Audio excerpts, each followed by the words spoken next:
أفضل أن يكون هذا الانطلاق لهذا اليوم من طرف رجل اللي كان دائما بجوارنا وبقربنا ويسمع دائما إلى انشغالاتنا. أدعو السيد محمد العربي غانم لإعطاء انطلاق هذه الأيام. شكرا جزيلا، تفضلوا.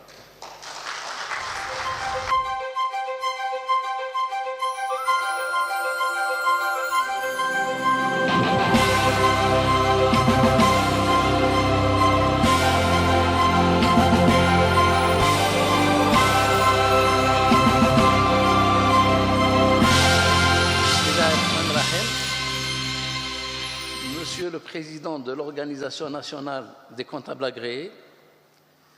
Mesdames et Messieurs les membres de l'organisation, honorables invités, chers participants, permettez-moi tout d'abord de vous remercier pour l'invitation qui m'a été faite pour assister aux travaux de ce colloque qui m'offre, comme à chaque occasion similaire, le plaisir renouvelé de me retrouver au sein de la famille des professionnels de la comptabilité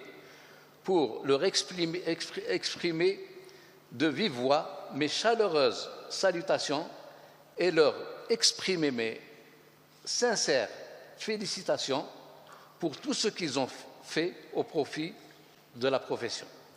Je vous informe que M. le ministre des Finances s'excuse vivement de ne pouvoir assister à cet événement du fait d'obligations contraignantes, mais il m'a chargé de vous transmettre ses encouragements et ses souhaits de pleine réussite à vos travaux au titre de cet important événement. Je ne manquerai pas de saisir cette opportunité pour adresser mes sincères remerciements aux professionnels de la comptabilité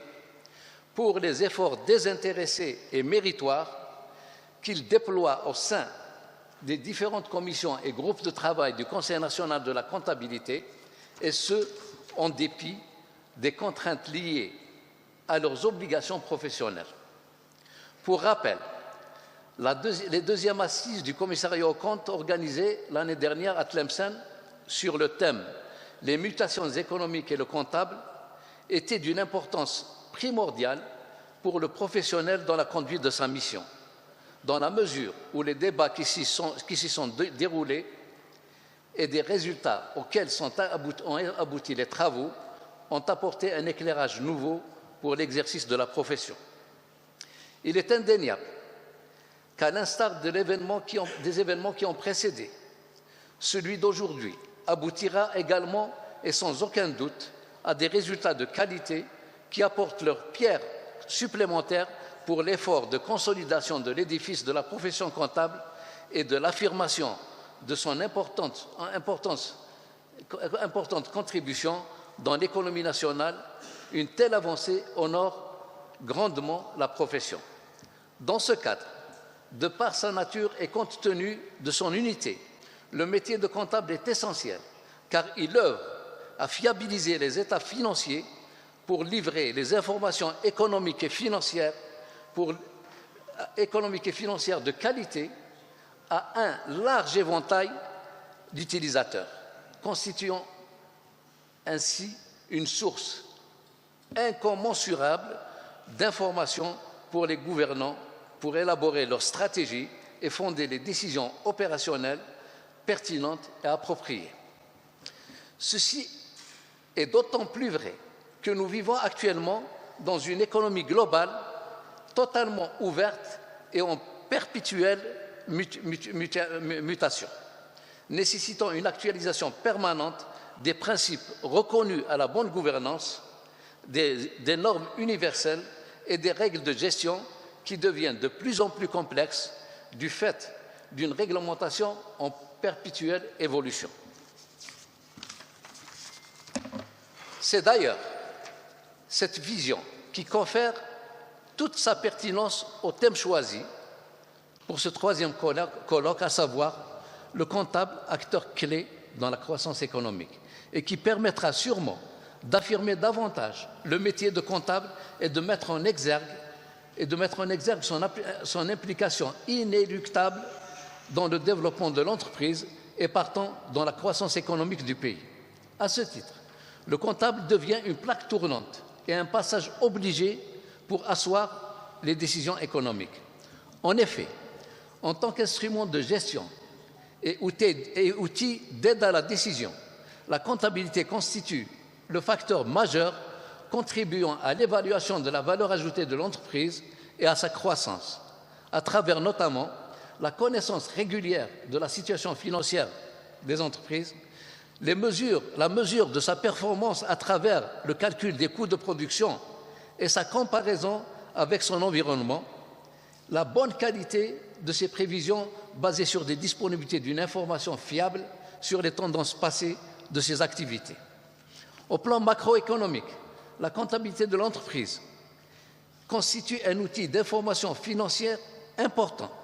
notamment l'évaluation de la production intérieure brute, qui est un agrégat stratégique pour la production nationale. Et aussi, c'est la base de détermination de l'assiette fiscale et de plusieurs taxes dont les entreprises sont redevables vis-à-vis de l'État. Par ailleurs, il convient de rappeler que la convergence de la comptabilité publique avec la comptabilité d'entreprise à travers l'intégration de la comptabilité générale et analytique dans la comptabilité publique constitue une question fondamentale pour les réformes. C'est dans ce cadre que s'inscrit la réforme des finances publiques en cours qui vise le passage de la budgétisation des moyens à une budgétisation axée sur les résultats, d'une part, et le passage d'une comptabilité de caisse à une comptabilité patrimoniale, d'autre part. Cette troisième rencontre de la série des colloques de l'Organisation nationale des comptables agréés est également une occasion idéale pour débattre des défis de la profession comptable, qu'elle soit proche ou lointaine. C'est avec la clairvoyance et la perspicacité d'aujourd'hui que l'on bâtira l'avenir, d'où la nécessité de clarifier le chemin à parcourir, les jalons à franchir et les écueils à éviter et surtout les changements à opérer. Ainsi, parmi les défis à relever, et outre l'adaptation régulière du SCF, du système comptable financier, il convient de mettre l'accent sur la formation continue des comptables